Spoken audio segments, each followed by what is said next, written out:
Hello folks, we are at the San Augustine Church in Manila today. This is afternoon time.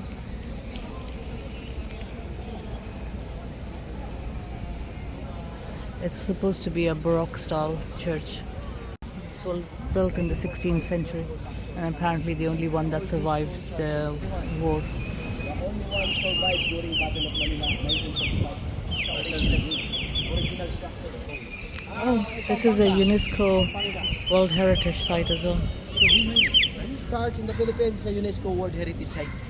Is number one, Baroque Church, 1571. But built in Nipa, bamboo and wood, 1571. The stone, 1587. We completed 1607. Where is the other one?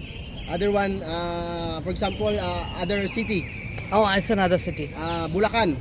Boracay? Buracan. Bulacan. Okay. The part of Luzon. There is a museum attached to the church as well, and it closes at 5:30. I think the church closes at 5.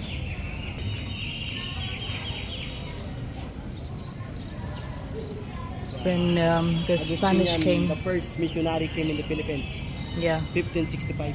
Ah, But okay. Augustinian service of the Philippines, 500 years. 1565, Augustinian missionary came in the Philippines. We landing in Cebu. Okay. You know Cebu, ma'am? Cebu's island. Yeah, Yeah. Cebu Islands, another city. Okay. The first established in Spanish, Cebu. Oh, was that? Okay. Yeah, Cebu. Alright. Because the first discovered in the Philippines is Portuguese and Spanish. 1521, no, you see 1521. Okay. Ferdinand Magellan. We landed in Cebu, 1521, from Cadiz, Spain. All right. Thank you. You want to go inside the church?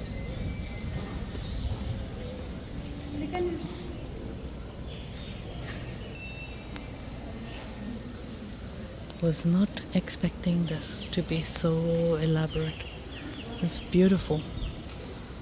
It's built by the Spanish.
Tourists can only go up to this point. There's blockades here and there, but there are some people over there. So I don't know how they went in.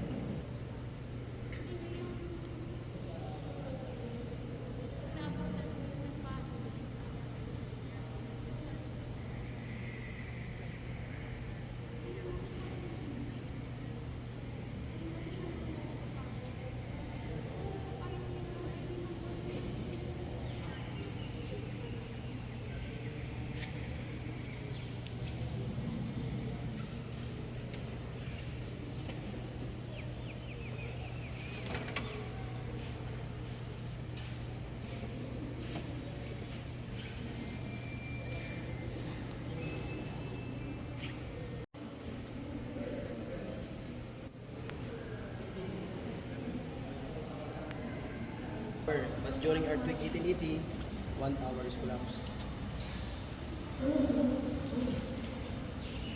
Now it's only one tower.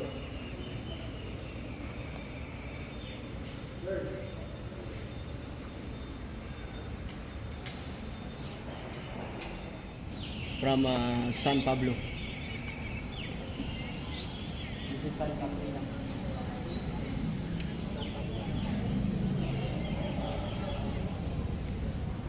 this is Miguel Lopez de Legazpi. He found the Manila in 1571. What Oh, was there before that? No Manila? No, he found it. He found Manila. Yeah, he started the city. yeah.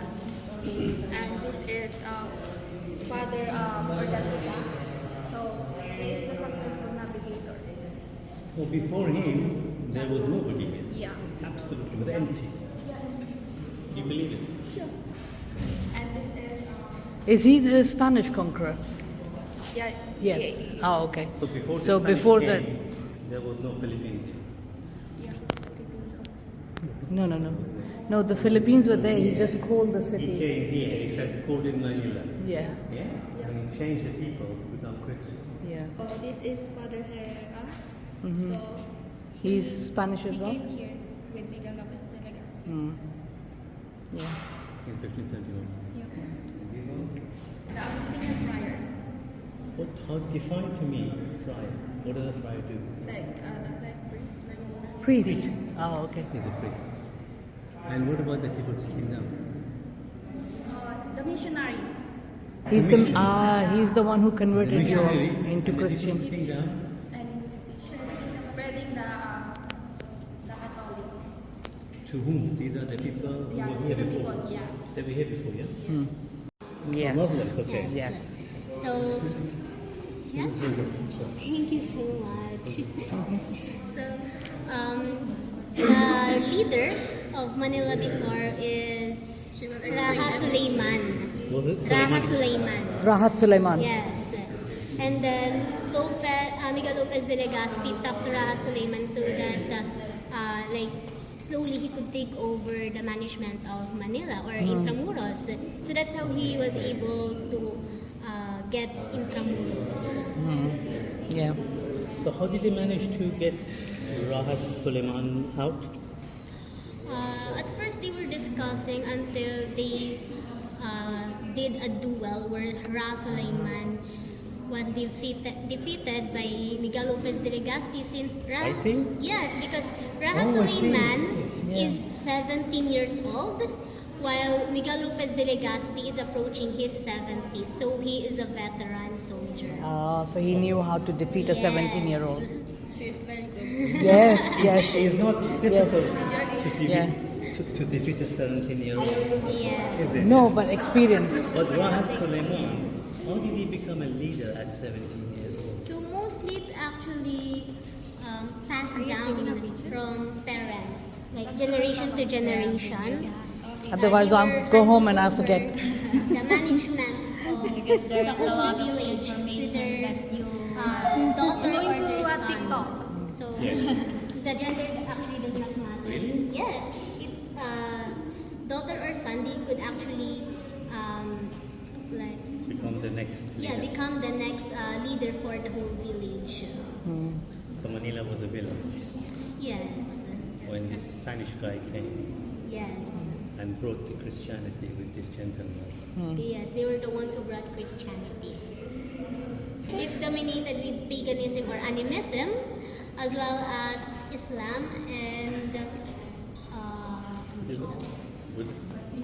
Buddhism. So those are the only three religions in the Philippines before the Spaniards came. But when Ferdinand Buddhism and Islam and Buddhism, Islam, animism, or Anim- paganism. paganism. Yes. paganism. Okay. Yes. So when Paganism was really old. Yes. So when Ferdinand Magellan came to the Philippines, he's a Portuguese explorer whose expedition was funded by King Philip II of Spain.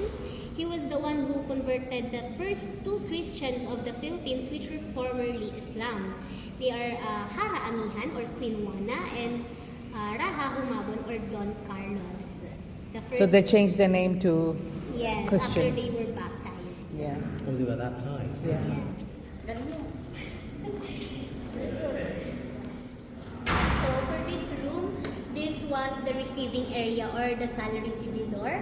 But on the late 16th century, this was actually an aula or what we call today a classroom. So this makes this room as the first formal classroom of the Philippines, where the priest would teach their Filipino students about music, arts, catechism as well as religion. You have music as well? Yes, music as well. Music, arts, What kind catechism. of music? What is Catechism mostly about the gospel. gospel? Yeah. Okay. So the music that and art we mostly teach is also related with Catholicism or the Catholic faith. Is it like the songs? Yes, the songs. Songs, yeah. Yes, already a trading capital. Yes, this is where other Asian countries would trade.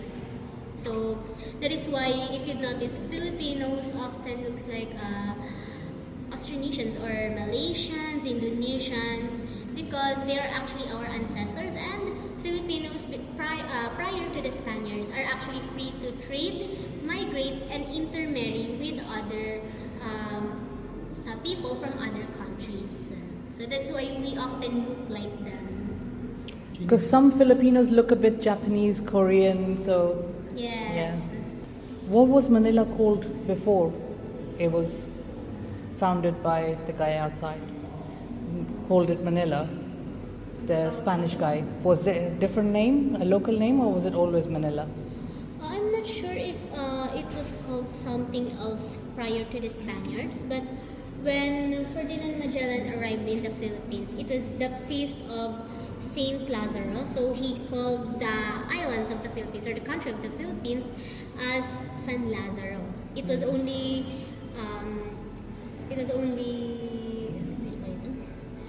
changed when Miguel Lopez de Legazpi came and named the country after King Philip. So hence Filipinas, or Las Islas Filipinas.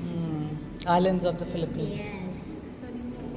So since Manila was already the trading capital before for Asian countries, especially East Asia, when the Spaniards came, they also did their trading here. So that is why we have the Acapulco-Manila galleon trade, which was the very first ship was actually navigated by an Augustinian priest named Father Andres de Ordaneta. So their travel from Acapulco going to Manila lasted them 3 months. Oh wow. Yes, but the travel from Manila going to Acapulco, as you've noticed, it's actually longer because they went around. They were trying to avoid the currents of the Pacific Ocean as well as the pirates. That is why their travel from Manila going to Acapulco lasted them 6 months. But Father Urdaneta, he discovered a faster return route from Manila going to Acapulco, which lasted more than 40 days. Wow. Yes, so he called that route as turong na biyahe, which could be translated to returning trip. So it was used by 108 other galleons for 250 years from 1565 to 1815. And since I've mentioned that other Asian countries, mostly China, already traded with the Filipinos prior to the Spaniards, on that glass case are some of the major Chinese influences that we traded with the Spaniards. So it got incorporated with them as well. Mainly those at the back, they are known as the Manton de Manila or the Manila shawl. So it's what the Filipino women would wear to cover their shoulders and chest area before. So there's also spices on that glass case. So this is the red one is what women would wear? No, not that one. The black one. And the cream one. That's big shawls. Yes, it goes beyond your feet. Of course, they would have to travel via boat, which could last months to years. So their supplies and food would often run out fast, or it would be spoiled. And what they would do to preserve the food is often they would rub it with salt. To make it dry, to preserve it. Yes.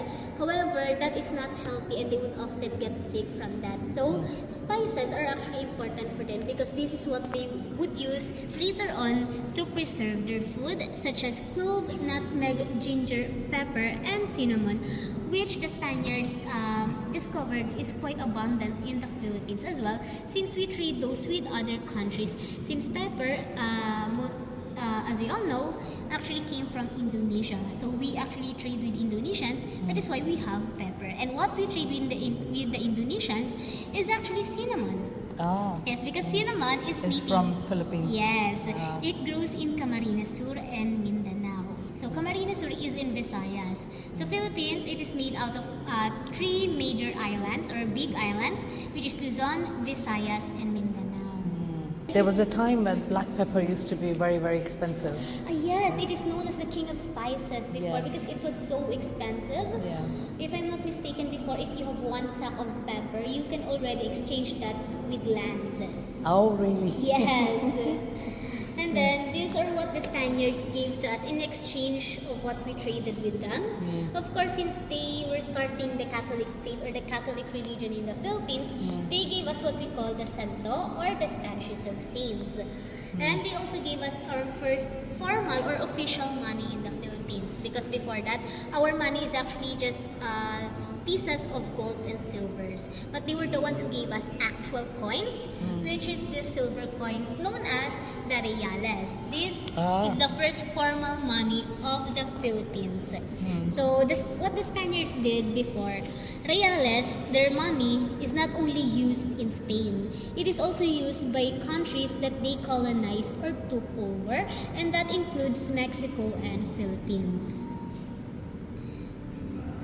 And then over here are what the kinds of plants that the Spaniards brought to the Philippines. All of them are not local or native in the Philippines, such as the cacao, coffee beans, pineapple, corn, sugarcane, tobacco, bell pepper, tomatoes, and papaya.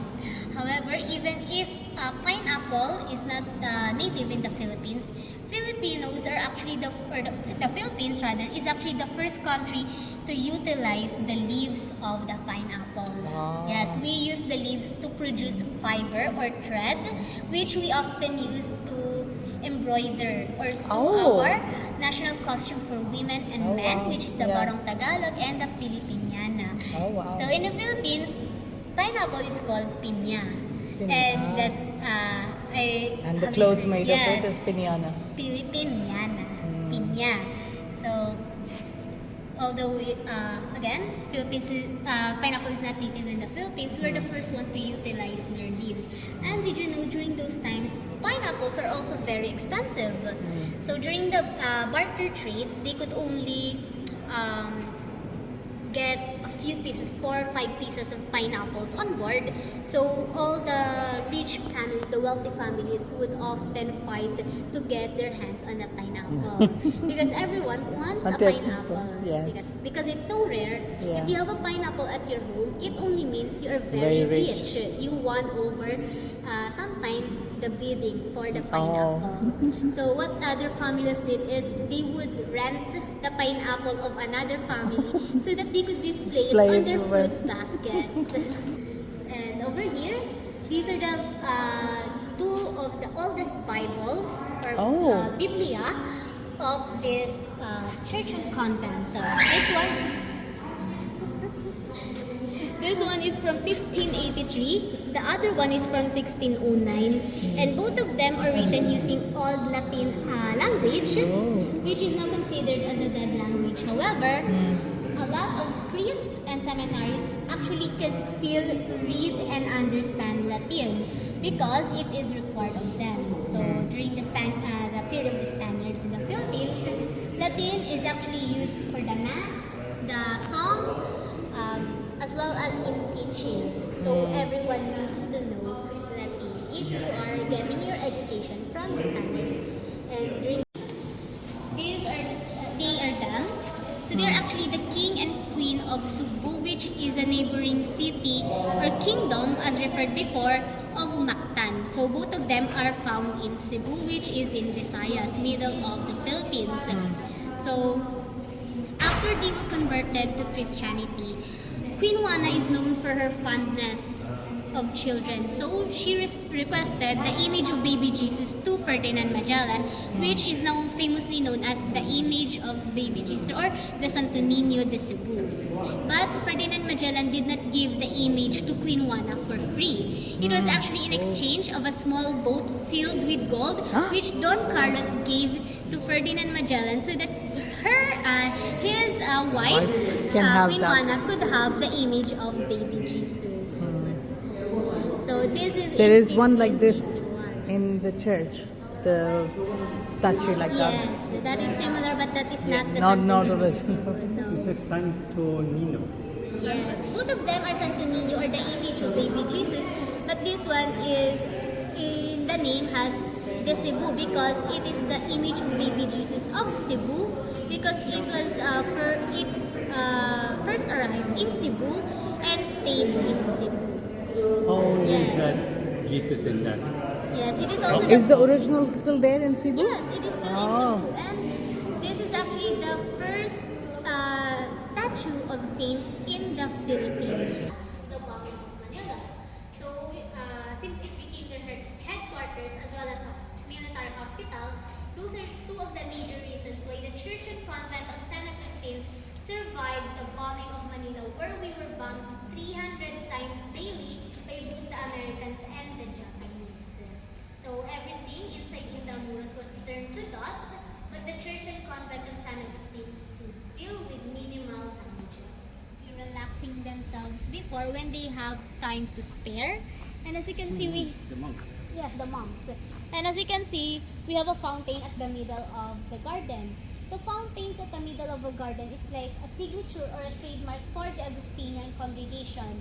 So it's safe to assume that if a monastery or a convent has a fountain at the middle of their garden, it only means they are under the Augustinian congregation. Nilinis kasi nila. Yeah. Oh, Ito yung bunso. Ay, tatlo sila? these are the resident turtles. Yes, he is the youngest and the shyest or the most introverted among them. Around 100 years. So they're considered also as the oldest animals in the world. The one I'm same age with is not here, so I don't know where she is. Her name is Grandma. The oldest is actually the biggest, and she has a wound on the back of her neck. Oh, so maybe So- they've taken her in somewhere. Maybe. So the oldest Grandma, the biggest one, she is approaching the age of 22. So again, one of the major reasons why Filipinos are not fluent with Spanish or we don't speak Spanish is again the Spaniards learn our language because Philippines is a heavily multilingual lingual country. Currently, we have around 170 plus active languages. So if we count those during the times of the Spaniards, there is around 200 or maybe more. So since they were having trouble teaching us the Spanish language, they decided that they would instead learn our language. To el cosayo tapi di milagro, vira tiempo, that is Chabacano. Ako sa mga bata, matulog ko pa. Matulog ko pa ako. Okay, that's me. Yes, and as you notice, you can smell the mothballs. Yes. Because on the drawers are clothes of the priest from before. Oh, wow. So they were trying to Preserve it. preserve it. Yes. Because the mothballs Also- could The moth can destroy yeah, the clothes. insects. Yes. Yeah, so that insects would not crawl on the clothes. Yeah. So this room, this is the Antigua Sacristia or the Old Sacristy, which served as the preparation or the dressing room for the priest before and after the Mass, as well as the seminaries and the altar boys. This is also known as the most expensive or the golden room because as you can see, we have displays or artifacts that are made out of golds and silvers and is also adorned with gemstones such as emeralds, rubies, topaz, and diamonds. Some would have aquamarine, black onyx, and white sapphire. And golds are not only used with vessels like this, it is also used with embroidery, and we can actually see that on the processional banners as well as the clothes up ahead on displays. So those a bit shiny on the embroidery, those are made out of gold threads, which is actually very fragile. So as you can see, the golds are not the color of gold. This is actually dark. This is because- actual gold? Yes, because it has now tarnished and it is hard to restore or clean them because the threads would easily break.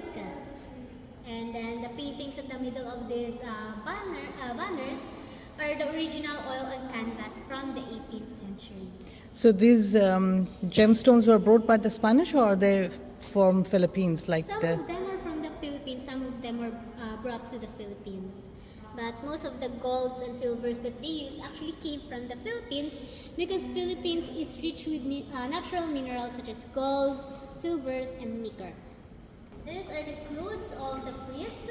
So the fabric that they would use is silk, and then it would be embroidered using abaca fiber, pineapple fiber, as well as 20-karat gold thread. Again, those are the shiny parts on the embroidery. Although, again, it is dark because it is now tarnished with age. Up ahead, there is huge cabinets because on those cabinets, what would go is the wooden mannequin that wears the clothes of the priest. Yes, this one, the clothes are really clothes. But for the cabinets, it would contain the mannequin, the wooden mannequin that wears the clothes of the priest. So that is why it is huge because it is also divided in 4. And then on this next room is the Antesacristia, where we display our statues of saints, which most is made out of ivory or the elephant's tusk. Some of them would be a combination, which is a type of wood that is hard, durable, and also highly resistant with parasites such as termites. That is why if you see our cabinets, the doors, the drawers, they are still intact until today. Those are from the 17th century. Those are 400 years old. Are they made of walnut? Molave. Molave. Yes. So again, Molave is resistant with termites. That is why, despite it being more than 100 years old, it is still intact with minimal damage. Is that a kind of a tree? Yes, Molave, although the wood is good, the tree itself is not because it is invasive. Once it grows on a land, it will continue to grow on that area and more. And that is the downside for Molave. The whole body of Jesus is made out of ivory. Also during the Spanish period, due to the influence of the Spaniards, Filipinos also adopted or acquired their custom or their tradition that children were not allowed to cut their hair until the age of 12. And after reaching that age, the hair that they cut on the children would then be donated so that it could be used for the hairs of the statues of saints before they switch with abaca fiber. So these are natural hair of children. But for the bigger ones, they are actually stolen during the British invasion in the Philippines from 1762 to 1764. British came and stole things. Yes, Amazing. they stole a lot of things, especially in this convent. And the Americans didn't take anything. I believe they also took some things, but the British took too many compared to them. It looks like a palm tree. Yes, it looks like a palm tree, but if it is But it's darker than nourished palm. or taken care of, very good, it could actually be thick and big. Okay. So most of the ivory statues, especially the bigger ones, they're actually carved on separate elephant tusks and then would be put together. However, for this statue of Saint Michael the Archangel, if you notice, his bodies are Curved, sidewards because it is carved on one elephant tusk only, and they are actually following the arc of the tusk. So that is why the body of Saint Michael is leaning sidewards. And did you know that there's an alcoholic brand in the Philippines that is named after Saint Michael? The San Miguel beer or the San Miguel Corporation. Yeah, I've heard the name. Yes, the first name of that corporation is actually La Fábrica de Cerveza de San Miguel. Cerveza is the liquor. And then it is named after Saint Michael or San Miguel because the headquarters, the place where they built the corporation, is located in San Miguel. And over here, the color brown, number 73, then reach number 73. That is Juan Luna Inovicio. His name is spelled using Latin alphabet. That is why the letter U looks like a victory. So Juan Luna Inovicio, he is a famous painter in the Philippines, considered as a national artist for painting. His most famous work is named the Spoliarium, which the biggest replica or copy is currently displayed in the National Museum of Fine Arts, just in Calao. Yeah, I've paused Calao, it. yes. So the Spoliarium, as you've seen, is a big painting about the gladiators. So Oh, it's okay. like a parallel or symbolism of the sufferings as Filipinos, referred as Indians before, suffered under the rule of the Spaniards. But did you know that that painting also earned Luna several gold medals from Oh. France, Italy, and even Spain? Oh, nice. Yes, and Luna is actually considered the very first Filipino to acquire a gold medal. This room is similar to the other room with lots of plaques of people who've died in their ashes, but there's no light in here. Mealtimes or food is very important for them. They do not like making the food wait. And they would only start eating once everyone is present at the dining area. That is why if you are late even for 1 minute, for them you are already considered as disobedient or you made the food wait. So you are considered as a sinner.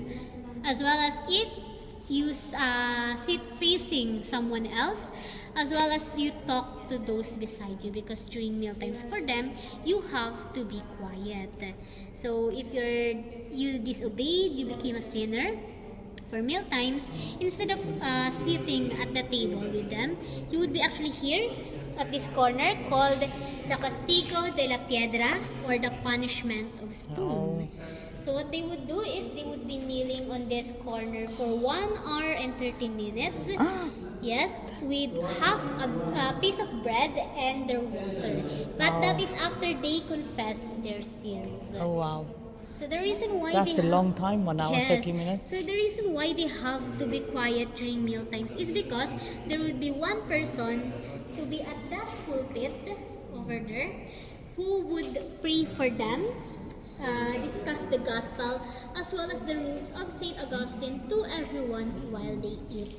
So that is why they have to be quiet, because they are being blessed. Wealthy and influential family in the Philippines, even from way back until today, and they are the Araneta family. And the main donator is that man at that portrait, Don Luis Araneta.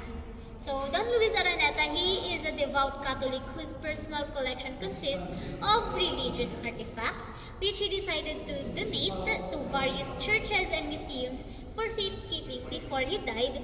And that includes that huge altar at the end, which is known as the 18th century Baroque altar. So that altar was originally placed inside his house, and that is made out of 5 different altar pieces from 5 different Augustinian churches in the provinces of Luzon. It's the oldest mural or fresco, as also called, in the Philippines, dating back from the Spanish period. It was painted between the end of 16th century and the beginning of 17th century, and was never touched again. So it was never repainted. So this is the anagram of the Holy Family, or Jesus, Mary, and Joseph. And then you see on these windows and the white squares, those are made out of capiz shell, which is quite expensive, because each square of that capiz shell costs 8,000 pesos. Oh, And wow. if you convert that to dollars, 1,000 pesos is around $20. So 8,000 is around $160. Oh, wow. Each of these squares. Yes. Why are they expensive? Because it's like a way for them to flaunt their wealth without being too dramatic or extra. Does it come from like seashell or something? Yes, Yeah. seashells. Framed portraiture paintings of the different Augustinian churches found in the province of Panay.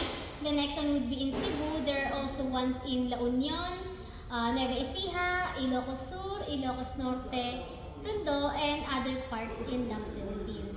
Because currently we have around 160 active Augustinian churches. So those are all from the congregations of Augustinians. Is this an active church? Yes, it is an active church. We still hold the mass at the church outside. Or it's time to pay their tax to the church. Because before, we don't only pay the tax to the government, we also pay the tax to the church. You still have to pay the tax to At the the church, no. No. It is only donations now. Donations, yeah. Yes. Oh, this is the church.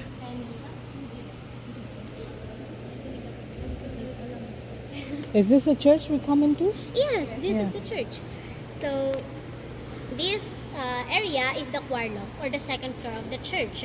This is where the choirs or the singers for the Oh, mass choirs, are yes, yeah. stationed specifically on the chairs. They are called the celeria. But sometimes for the mass, they were required to stand for long hours. So whenever their legs gets hurt from all the standing, you see the chairs right So now. They're moved they up come- and there's a bump. On Yeah. those bumps, they would lean there so that it would look like that they They're were standing. still standing. So the chair itself is celeria, Yeah. but the bump is misericordia or mercy. Oh. Yes. And if you're new to the choir, you are not at the celeria singing. You're actually at the middle. You see that huge book stand? That is the fascistol. And the job of those new to the choir is to turn the fascistol so that the other Oh. side could see the page of the cantorales or the songbook. And the reason why it's big is because they have to share with everyone else because producing or making book is hard and expensive. So they would rather share with everyone. And this pipe organ that you see, that is the oldest metal pipe organ in the Philippines dating back from the 18th century and is actually still functional until today. Oh, wow. But it is hardly used because it is hard to play the pipe organ because you have to manually pump the air inside Oh. and the keys are hard to press.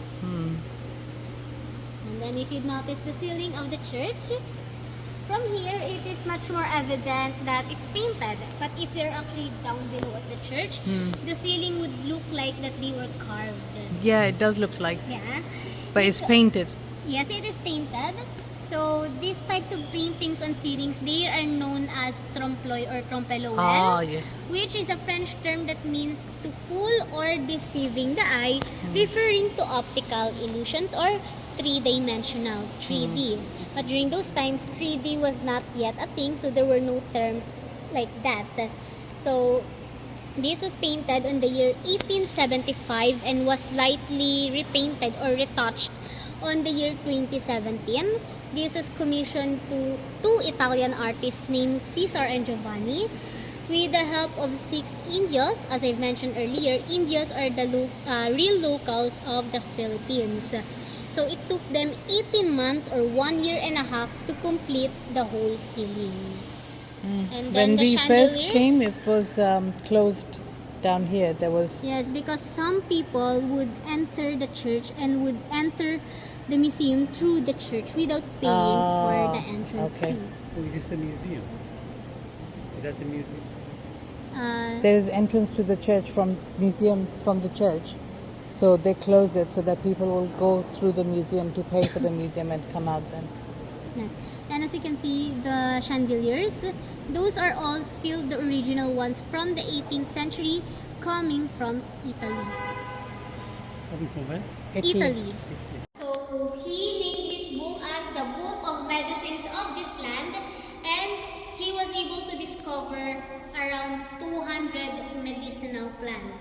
And after him came Father Manuel Blanco, which is this guy over here, with the Flora de Filipinas. So Flora de Filipinas actually means flower of the Philippines.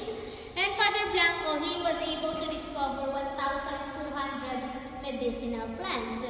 So especially combined, those are too many for medicinal plants alone.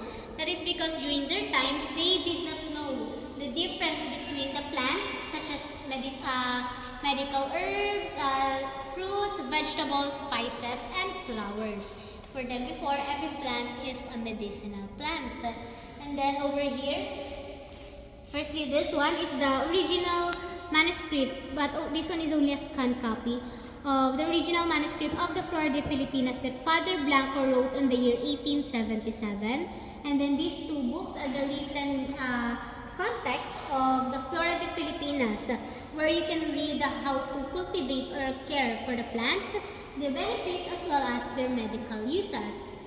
Now, if you have interest in medicine or you are studying medicine, of course, after reading this, you would want to know how does the plant looks like, because this is only written. And that is why Father Manuel Blanco released the grand editions of the Flora de Filipinas. This one is the first volume at the middle, and it focuses on the breakdown or the anatomy of the plant. Those who would enter the police or the military, they would have to get a buzz cut. It's similar to that, so that it's very rare, but if ever they went outside the church dressing like normal people, they wouldn't dress like how they usually do, they would still easily be recognized. Oh, they actually physically cut the hair in the middle. Yes. Also for Do the they still second... do it? No, not anymore. Also for the second volume of the grand edition of the Flora de Filipinas, we do not have the book on display. However, on the side of the walls is pages or lithographs from the second volume of the grand edition of the Flora de Filipinas. It is still in black and white. However, the picture of the plant is whole compared to the first volume, which is a breakdown or the anatomy of the plant. This one focuses on the colored picture of the plants. So during the times that they were making this, pigment or ink was hard to find and very expensive.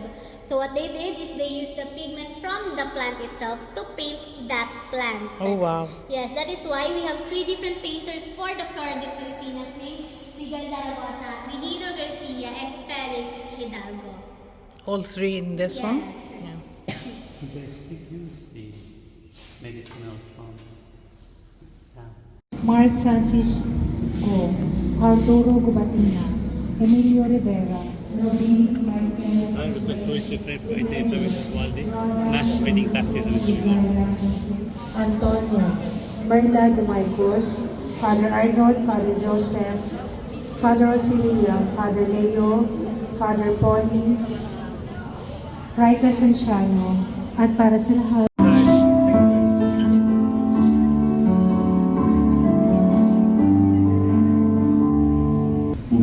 Well, we had quite a long visit to the church and the museum, and we had amazing guides.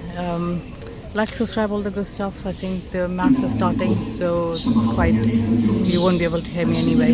See you next time. Bye.